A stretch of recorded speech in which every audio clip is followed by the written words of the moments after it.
Hello, Susanna Lobez here, actor turned barrister turned broadcaster turned true crime writer, and proud member of Sisters in Crime Australia. Welcome to the Scarlet Stiletto Bites podcast. For over 30 years now, Sisters in Crime Australia has supported our women crime writers, both true crime and fiction, and some criminal literary talent has been unearthed. Among many awards, there's an annual prize for short crime fiction, the Scarlet Stiletto Awards. And for those of you who prefer your stories by ear, in 2023 we commenced this podcast series, Scarlet Stiletto Bites, to celebrate the Sisters' 30th anniversary. Each story is short, but not always sweet.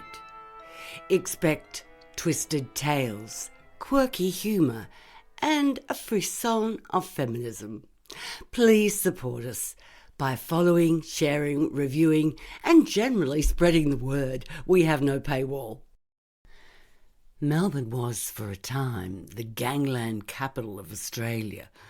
Lots of deaths and stoushes between the gang in blue and the criminal gangs. And still, mysteries remain. Today's story looks back. Trouble in 9 Acts by Kim Westwood. Scarlet Stiletto and Judges Award 2011. 1. You'd think by now I'd know the shape of trouble. The innocuous envelope from the letterbox, carried absently to the kitchen, cat purring on the sunlit bench, kettle coming to the boil, then 2 words written in red calligraphy. Find me. I bring the page to my nose and sniff. Strawberries. 2 fruity words to tempt me from my straight and narrow. Pete, my boss, says I attract it like a beacon, that I got it from my dad. He knew him in their young gun days, before disappearing hairlines, brown corduroys and blocked arteries. Dad, a divorcee by the time he died, left his house and PI business to me, his prodigal daughter, to force me into some stability. But I'd already seen what a lifetime of sleuthing for insurance companies and suspicious partners does to a person's opinion of humanity. And so, after 4 years of sob stories, paranoias and deceptions, I sold the business and came to work at the Book Nook. I thought trouble would leave me be because of that. But I was wrong. It's obvious you can't help yourself, Pete says after I tell him about my mysterious letter. You're a natural. Sleuth? No, trouble magnet. It's just a shame your dad isn't still around to help you toughen up. I'm tough, I answer, and he snorts. Yeah, right, like pavlova, soft and gooey under the crust. I'd ignore him if he weren't ex-uniform. 35 years on the job before the Rolex handshake. Come on, Flea, admit it. You can't resist a mystery. You're like Nancy Drew with a slouch pants and a buzz cut, except you fall for the crims, he tisks at me. That was once, I say, and under duress. My last client and object of desire turned out to be a money launderer. She wanted me for an alibi. I just wanted her in my creaky bed. Say it, he instructs, professorial over his half-glasses. Okay, I'm a pavlova. Happy now? He beams, smug bastard. Pete had bailed me out. Sometimes it helps to know an ex-cop. In return, I promised him a model employee, at work every day, a diligent seller of books. But he knows better than I do how the city is Janus-faced, and we are just squatters on someone else's real estate. Between us, in a murky underworld, is a catalogue of rogues plying their seductive charms on everyone, including the suspecting. Pete knows well how trouble is an aphrodisiac. 2.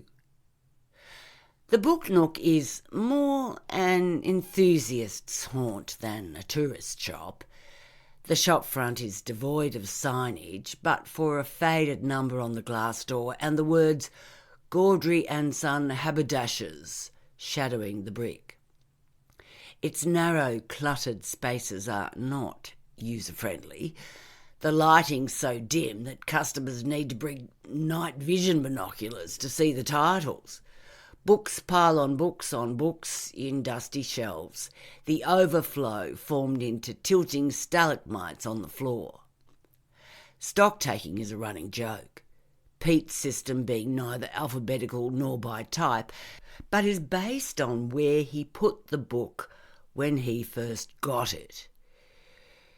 In this particular area, he has a photographic memory that stretches back 7 years to when the shop was emptied of its ancient rolls of fabric and drawers of fastenings, some of those items still languishing in the storeroom underneath. All my suggestions that he tout for custom by advertising the shop's name on the front window or putting weekly specials on a billboard, he shrugs off as gimmicky. The punters know where we are. They don't need crass incentives, he assures me. So, more often than not, we get to sit and watch the customers come and go from Caravaggio's, the busy cafe across the road. Their regulars are a steady stream. We know them all by sight and when they arrive for their daily fix. Like no theatre, there's a lot of repetition over a long time. It's soothing and peculiarly addictive. Then there are the walk-ins. What about that one? A suit with a briefcase is shaking the rain off a black umbrella. Taurus, he says, demanding, authoritarian, a beast in bed. This is our game. We never tire of it. Got a number out of 10? 2. Minimal value on the Richter scale of interest? Oh, what about her? Pete asks. A slender woman in boots, a short skirt and jean jacket has arrived outside and is checking both ways along the street. A newbie. The Richter scale ratchets up several notches. She flicks one last look behind her, then ducks inside. Aquarius? Artistic and flighty. Out of 10? I wait a beat too long. 5? You rationing numerals today. Pete tries to goad me into a confession of interest. Our doorbell tinkles and 2 lean ferals slink in.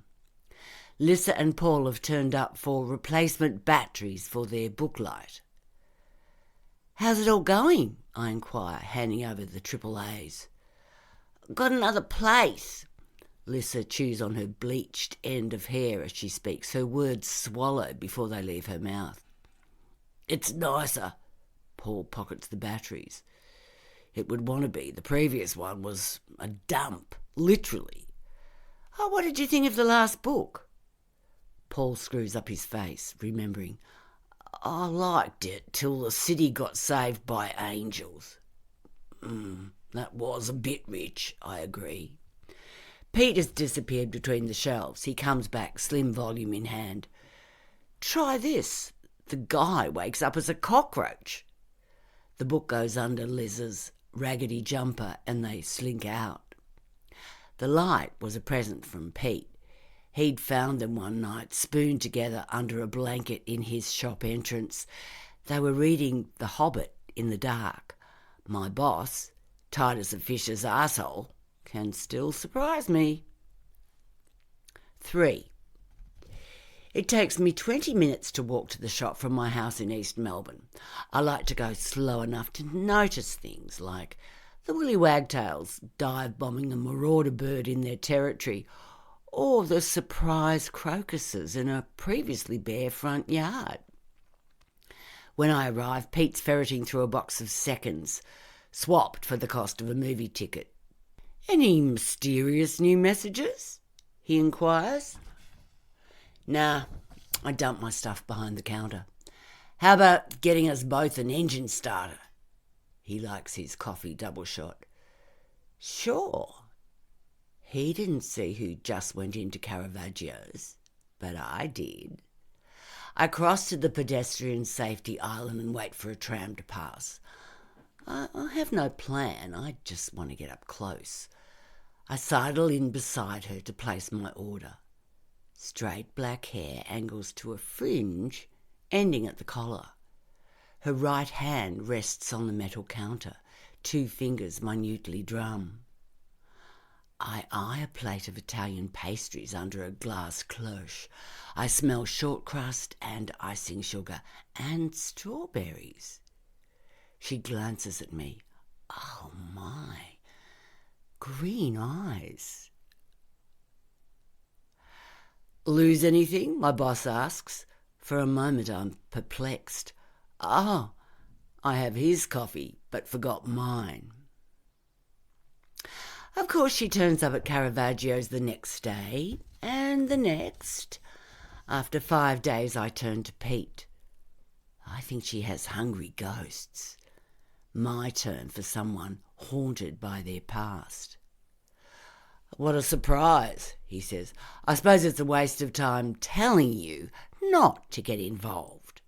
I'm not involved. I'm an interested bystander who gets coffee at the same cafe. Pete harumphs. Each of those 5 days I'd hurriedly volunteered to get our morning fix. Enid arrives. We hear the trolley first, followed by the smell of wet newspaper, cigarette butts and mothballs. She's one of our regulars, but it's not books she's after. "What's for lunch?" A gnarled and dirty hand goes palm up on the counter. "Cheese, tomato and chutney on rye." I take the package from beneath the counter and pass it over. I'd made hers when I'd made mine. The sandwich is devoured, not a crumb dropped. She hands me back the wrapping. "Flea." "What's that short for?" "Felicity." "You don't look like a Felicity." As the trolley rattles off down the pavement, I wonder what Enid used to do. Even bag ladies have had other lives. I asked Pete once if he knew her when he was a cop. His face got a back in 5 minutes look. "Enid's special," was all he'd say, "and she really likes your sandwiches." 4. Melbourne's back streets and alleyways are Dickensian in the rain. I love their damp, graffitied brick, their hidden entrances and no-name doors. I draw my coat around me and hurry on. A second unstamped envelope was waiting in my mailbox this morning. "Finders, keepers," written in strawberry script. The scent is familiar now, very familiar. It's the scent of the woman at Caravaggio's. And so now the sleuth in me is like a beagle on the trail of contraband. Mist congeals between dripping eaves. Runnels of water course down leaky guttering. She's ahead under an umbrella, the same jean jacket as on the first day. I didn't see it then, but it has a patch sewn on the back, a hand closed round a lightning bolt. Opposite the Queen Vic Market, she pushes on a rusty gate at an unloved terrace row. I slow, then quicken again to purposeful, taking one swift look. She's just behind the gate, facing out.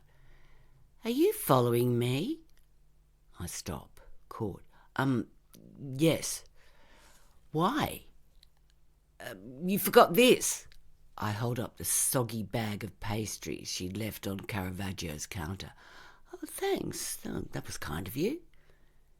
She takes the bag and I linger at the gate feeling duplicitous and confused. This is her opportunity to fess up to the messages. And what if she's not the writer after all? When she disappears behind the door, I notice a ceramic plaque beside it, the same motif as on her jacket. Well, what do you think? I've told Pete about the hand and lightning bolt. It's ringing no bells, he replies. Could be a company logo or a club shield. Well, I feel like I've seen it somewhere before. Pete gives me the evil eye of reproach. You promised no more Nancy Drew. My memory banks are refusing to divulge, but at least I have her name, Amber. I swing the card stand idly. How come you never order any new cards? I will when those ones are sold. But if you get new stuff, the regulars would trawl the stands again. They're bored shitless with these ones. No, you are. They're perfectly happy with what's on offer. 5. Several more words exchanged at Caravaggio's, and she said yes to a drink at my favourite bar. I leave work humming. The Mojo bar's blue neon glows. A jukebox pumps out Ministry of Sound. She stirs the olives on their stick in her martini and tells me she makes monsters for a living. I can't help the startle reflex. Is that the darkness I sense lurking at the edge of her? Theme park creatures, she explains. I design them. Oh, I say, intrigued. Sounds like fun. Fun. She considers the notion like something pickled in a jar. Yes. We go silent as the bartender serves a customer beside us. And you work in a bookshop. Her gaze pins me. Now I am the pickled thing. Yes. What about before that? BA, travel, pub jobs, then a PI, like my dad. Did you work for him? No, he left his business to me in his will. You took over his cases? Not unless they asked. Now he's gone. A lifetime's toil is in my attic, being converted into bedding by the mice. I didn't mention the one thing the rodents can't recycle. His handgun, filed under G. Her turn to tell. She finally admits to the messages. She spied me 2 weeks ago getting takeaways from Caravaggio's and asked Luigi, the barista, about me. He mentioned what I used to do. She could have propositioned me at the bookshop, but decided I might appreciate a more mysterious way, so she followed me home and left the envelope in my letterbox. I'm impressed. It's nothing if not inventive. You do this often? I inquire. She laughs. You're the inspirational first. My second drink loosens muscles, anxieties, inhibitions. We flirt, and every corpuscle in me starts to zing. I feel miraculously transformed from ordinary to interesting. She draws the olives one by one off the stick with her teeth, her lips seducing me. My heart beats in my head like I'm underwater. Suddenly she leans across and we're kissing. Your place now, she says. The best place to hide a lie is behind a truth. My father used to say that, and he saw plenty of both. We spend the night and the next 3 in bed at my place. Between sex and food and sex, we reveal snippets of our lives. She's an only child and was placed in foster care after her father died and her mother abandoned her. I have no such dire thing to tell about my own childhood, which was marked by continuity and boredom. My bedroom window looks out at the passing world. Mornings over tea and toast we play the shoe game with the people walking by. You can tell a lot about the wearer by their choice of footwear and their gait. First, their personality, then their mood, their injuries. I feel mildly guilty. It's like the game Pete and I devised at work, without the Richter scale of interest. "You're losing the plot," Pete warns on my fourth successive late arrival. "She's got you like a fish on a line." "A happy fish," I mumble. "For now." Pete, of course, is right. Trouble. Down it comes like Icarus, wings folded in surrender, plummeting, landing, whomp! My front step flocked with feathers like an accident with an eiderdown, my welcome mat stained the black of privet berries, and my inspired lover up to her delightful neck in it. 6. The cat gives Amber his imprimatur, a thorough hand-licking. She stays over often and leaves me post-it notes with hearts and kisses. I give her the spare key to my house, ignoring the nagging question over why I've never been invited inside hers. Eventually I ask about the patch on her jacket and motif by her door. Her foster parents gave them to her when she was 18, the only mementos of her birth family. "Do you know anything about them?" "No, that part of my life is gone." Her past a closed book. Who am I to invoke the hungry ghosts? The Manchester Unity Arcade is a shortcut between Swanson and Collins Street. Just past the building's lifts, there's a bagel place. I'm waiting for mine to be heated, looking at the plaster frieze above burnished copper lift doors.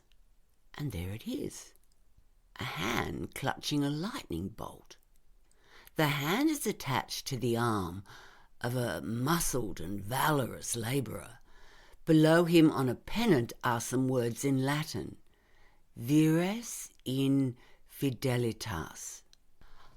I used Pete's clunky old work computer to do a search. The Latin translates as strength in fidelity. Well, what has this got to do with Amber and her lost family? I do a bit more digging. The Latin phrase turns up as a credo of a Melbourne establishment family. In the 1930s, they invested heavily in the then new Manchester Unity building. I search on the name. The family was suspected of dealings with a flourishing Melbourne underworld. The son inherited the business and was eventually jailed on corruption charges. His son took over. In 1991, he was found floating in the Yarra. So, Amber's family was a family of rogues. I feel bad rifling through her forebears' closet and log off. This time I don't reveal to Pete the neural firing and wiring going on in my Snoop's brain. I keep my brain's activities to myself. As Southerly makes whirligigs of the litter in the street and Enid's late for lunch. I take the plastic tub of last night's baked veggies to the laneway she frequents nearby, chosen on a day like this for its weather-protected alcoves. I see the trolley and then I see Amber. I stop, nonplussed. Enid emerges from an alcove and shuffles anxiously from foot to foot, while my girlfriend rummages through her trolley load of plastic bags. I retreat into a doorway and wait. "Enid, I've got to know. Just tell me quick and it'll be like ripping off a Band-Aid, over in a flash."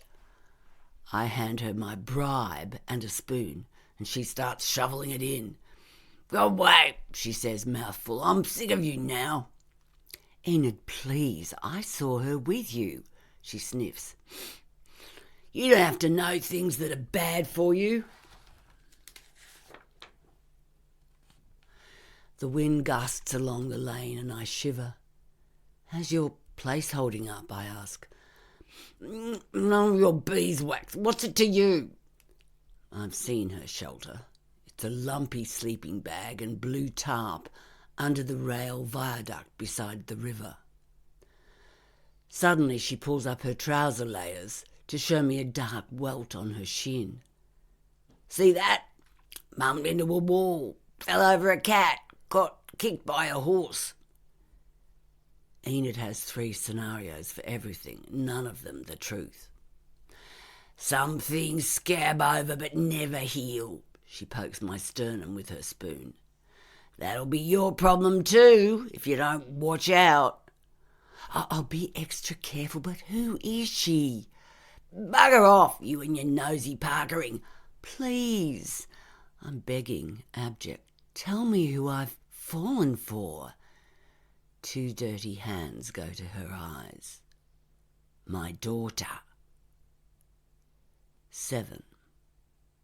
I fix on Pete. "Did you know Enid had a daughter?" He looks at me, then sighs.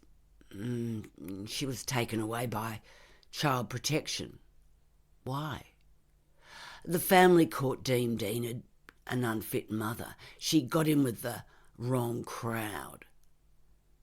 "What happened to the kid?" "New name, new family. She was 6, poor little bugger. Be in her mid-20s now. I hope she's made a good life for herself." "No need to hope. You've been passing comment on her every day for a week." His jaw drops. "Enid's daughter? Here?" Then it dawns on him. "Not the woman you've been dating." "I'm serious about her, Pete." I described the bagel moment and my research, then what just happened in the laneway. He's shoving bits and pieces off the counter into his pockets. "I squeezed it out of Enid," I say. "I'm not proud." "Get your coat," he tells me. He talks as we walk. Enid was a messenger for the Melbourne underworld. She married into one of its most notorious families and then became a snitch for us. Actually, it was your dad who helped us recruit her. His line of work traversed both worlds. After her husband, Ivan, drowned and the child protection workers took her daughter, we thought it best to get her out of town while we figured out what had happened. We never did. Then she disappeared on us. She was no innocent. She had a few tricks of her own up her sleeve. 15 years later, just after your dad died, there she was with her trolley at the bookshop door. She couldn't stay away from Melbourne. She loves this city.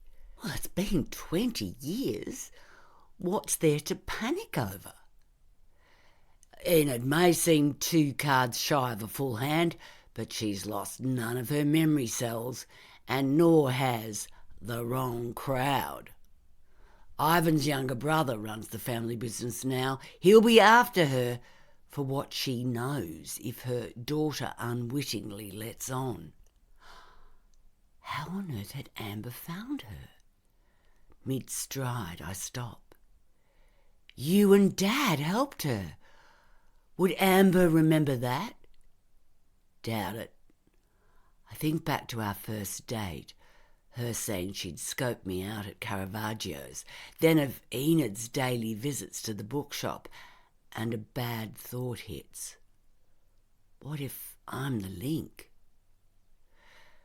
We search the usual daytime haunts, but Enid is in none of them. Eventually we find her crouched beneath her tarp under the viaduct. I lift the tarp and she clutches something to her chest, moaning incoherencies. I feel responsible for opening old wounds.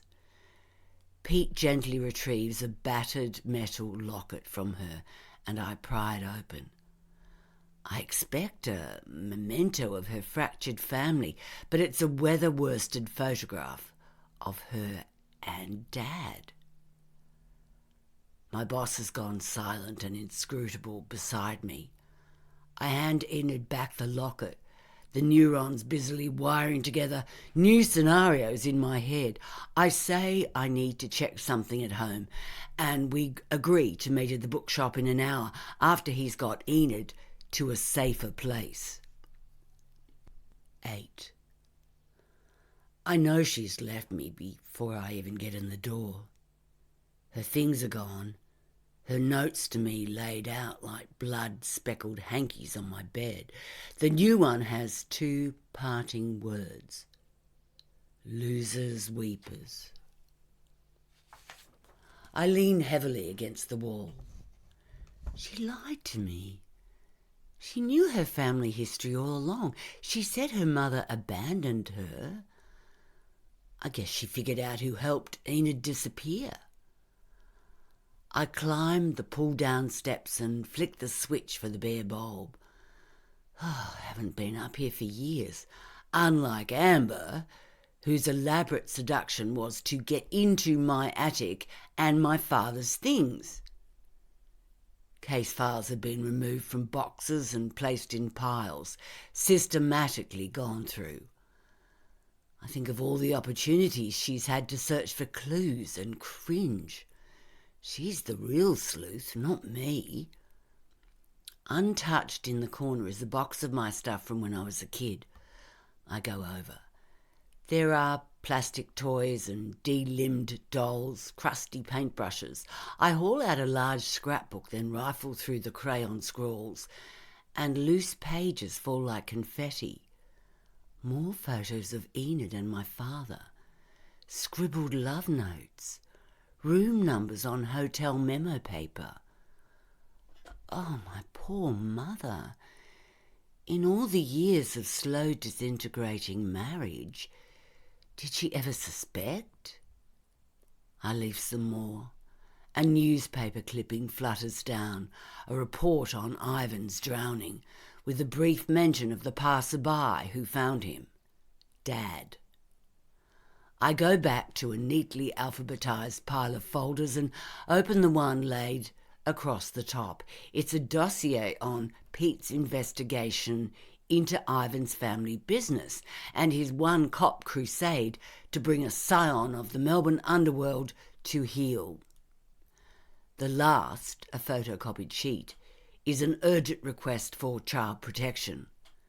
The signature is Pete's. I glance further down the pile. It's missing G. The realisation crashes in. Amber, piecing together the mystery of her father's death and Enid's desertion, has found someone to blame. Inside the book nook, my father's gun is pointed at Pete's head. Amber! It wasn't his fault, it was my dad's. 2 pairs of eyes dart to mine, then back to each other's. I produce the scrapbook notes, minus the news clipping. The memory of my father hurts like it never has before. Enid will tell you now. They were having an affair, and when Ivan died, she must have been afraid his family would find out and go after Dad. She was in big trouble, and you were in the firing line as emotional persuasion. I think that's why she disappeared that day 20 years ago and never came to claim you. It's how come she didn't turn up here until my father passed away. Why here? Amber demands, gun still aimed at Pete. You had it in for us, she accuses him. Is that the reason you sicked the welfare workers onto me? No, he answers. Enid begged me to. The shock registers on Amber's face, and the gun muzzle dips. Flea's got it right, he continues, his voice modulated for calm. Enid thought if I reported her to child protection, they'd take you somewhere safe. The family had no love for her. With Ivan gone, she knew they wouldn't stop until the details had been wrenched out of her. After that, he shrugs. Well, at At least this way you had the chance of a different life. 9. 2 coffees wisp steam in their cardboard cups. Pete fingers the clipping. I'm really sorry about your dad. Don't be. Right now I'm just angry. Later I'll grieve the breach of familial trust. He slowly shakes his head. I should have asked the hard questions long ago, but I wanted a quiet retirement and Enid wanted anonymity. Now it's about closure for her daughter.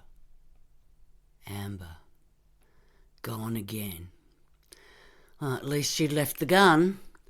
Her first message said, "Find me." But I never did. She had a secret self she'd kept carefully quarantined. Enid was right. There's a piece cut out of me that won't properly heal. They'll reopen the investigation into Ivan's death, Pete says. I know some retired cops who won't welcome that. So ditch this stuff. I eye the clipping. How much do I really want to know? Can't. Amber's too good a sleuth. She'll dig until she finds all the dirt, including that Enid was an informant. Then finally they'll have it out. They might even reconcile. Not if Amber's extended family take her back into the fold. Enid's safety will depend on where her daughter decides to put her loyalty. Pete's safety too, I'm thinking. I'm reminded of the Latin, strength in fidelity, on the frieze in the Manchester Unity Arcade. Enid had transgressed the family credo. Oh, you don't need to be the big hero, I tell him. You've got your long service thank you watch. He shifts his weight to face me. Flea, I never got the Rolex handshake. Pardon? Your father was there when Ivan went in the river. We knew that because he was secretly working for us. He swore Ivan was playing chicken with his own gun and shot himself. The way my colleagues saw it, that meant one less crim in Melbourne. Why look a gift horse in the mouth? I'm ashamed to say that I agreed. And we weren't the only ones who thought that. And Ivan's body was trundled speedily through the morgue. Years later, the autopsy report resurfaced. The bullet hole didn't match the weapon recovered from the scene. I look hard at my father's gun, chambers emptied, laid on a stack of self-help books. An internal investigation cited sloppy forensic work. I was cleared of any wrongdoing, but quietly advised to retire, and now the truth is going to loose a wrecking ball. I watch the coffee drinkers coming and going from Caravaggio's. Will it swing at you? For a bit. He leans 2 cardiganed elbows on the counter beside me. Might need you to mind the shop. The end. Thanks so much for listening. We'd love to get your feedback and we'd love to reach more listeners. Our website is sistersincrime.org.au and our email address is admin@sistersincrime.org.au. Until next Friday then, when we bring you another scintillating story from Australian women crime creative.